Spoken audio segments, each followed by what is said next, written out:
سید الاسفیاء حسن مجتبی سید الاسفیاء راکب دوش عزت پہ لاکھوں سلام حسن مجتبی سید الاسفیاء راکب دوش عزت پہ لاکھوں سلام اوج مہر ہدا موج بحر ندا اوج مہر ہدا موج بحر ندا روح سخاوت پہ لاکھوں سلام پارہائے صحف غنچہائے قدس اہل بیت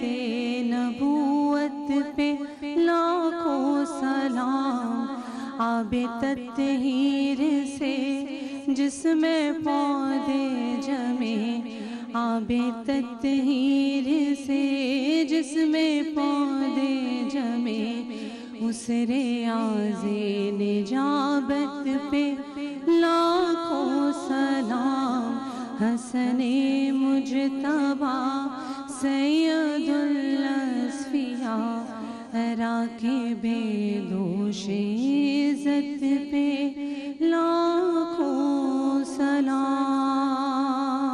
ماشاءاللہ مدیہ، بہت خوب ماشاءاللہ، سبحان اللہ۔ اور میں لوگوں کو، آڈینس کو یہ بھی آپ کی اجازت سے بتانا چاہتا ہوں کہ خاص طور پہ مدیہ کی جو والدہ ہیں اور گھر والے ان کی بھی فرمائش ہے کہ آپ نے یہ کیوں نہیں پڑھی، تو ان کو ہمارا ٹیلی ویژن پہ سلام بھی، پورے مدیہ گھر والوں کو۔ اور کیا خوبصورت آپ نے آواز پائی ہے، بہت پیارا پڑھتی ہیں بس انہی کے صدقے میں، کیونکہ شاید بننا ہی بڑی خواہش تھی بچپن سے نعت پڑھنے کی۔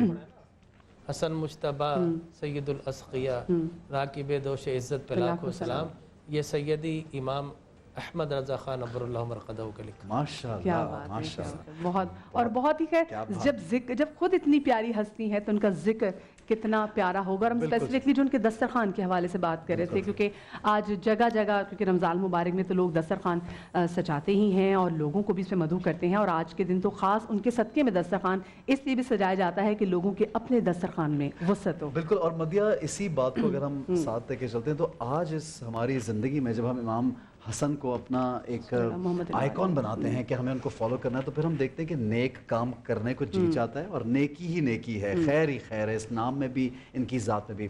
اب باری بھائی سے بھی میں ایک سوال جو میرے ذہن میں بار بار آ رہا ہے کہ کووڈ آیا، حالات تنگ ہوئے، پھر اکنامیکل سچویشن اتنی خراب ہوئی، آج بھی جو لوگ ہیں وہ بہت زیادہ مشکل میں ہیں، اور ایک طبقہ جو بالکل نیچے چلا گیا ہے۔ جب آپ پاورٹی لیول کی بات کرتے ہیں اور آپ جب غربت کی بات کرتے ہیں تو زیادہ بڑھتی چلی جا رہی، مہنگائی ہوگی، تو اس میں انڈس ہاسپٹل نے کیسے کوپ کیا، اپنے آپ کو کیسے سنبھالا؟ کیا مریض جو تھے ان کو منع کرتا رہا یا فنڈز اتنا ہی آتے رہے؟ یہ بتائیے، کیونکہ یہ بھی ایک بہت اہم سوال ہے۔ دیکھیں، اپنے آج تک کسی مریض کو پیسے نہ ہونے کی وجہ سے واپس جانا پڑا 15 سال میں، اور ڈیفینیٹلی کیونکہ ہمارا کام تو ہے نہیں، ہم تو کر نہیں رہے۔ میرے آج سے کوئی مہینہ پہلے میرے ایک دوست آلین میں تھے، انہوں نے مجھے فون کیا تو مجھے کہنے لگے جو موجودہ کرائسس ہے، جو فائنینشیل کرائسس پہ ہے، اس کا امپیکٹ انڈس پہ کیا ہے؟ تو بے ساختہ میرے منہ سے نکلا، اللہ کے یہاں کرائسس نہیں ہے۔ واہ واہ، کیا بات، کیا بات ہے! اللہ میں دیکھیں، توکل کی بات، اگر جو حالات دیکھیں، جو جس طریقے سے حالات ہیں اس میں اگر آپ دیکھیں تو یہاں پر پاکستانی قوم ریزیلینٹ بہت ہے، اور ریزیلینٹ کس لیے کہ ہم ایک دوسرے کا خیال کرتے ہیں۔ صحیح، یہاں کوئی بھوکا نہیں سوتا، یہی طاقت ہے، کوئی نہیں سوتا۔ غربت آپ انڈیا میں دیکھ لیں کہ کس قسم کے حالات ہوتے ہیں وہاں پر، غریب آدمی کیسے ہوئے، یہاں کوئی نہیں سوتا۔ کس طریقے سے ایک دوسرے کی مدد اور ڈھونڈ رہے ہوتے ہیں لوگ، اور ڈھونڈ رہے ہوتے ہیں، اور مطلب ڈبل پہنچ رہا ہوتا ہے ایک آدمی کے پاس۔ تو الحمدللہ یہ ہمارا پاکستانی قوم کا اندر، اور یہ ہر مسلمان کا بھی ہے، کیونکہ میں ہمیشہ لوگوں سے کہتا ہوں کہ ہم ہمیشہ جو دیکھیں نا، حق کی بات کرتے ہیں کہ میرا حق،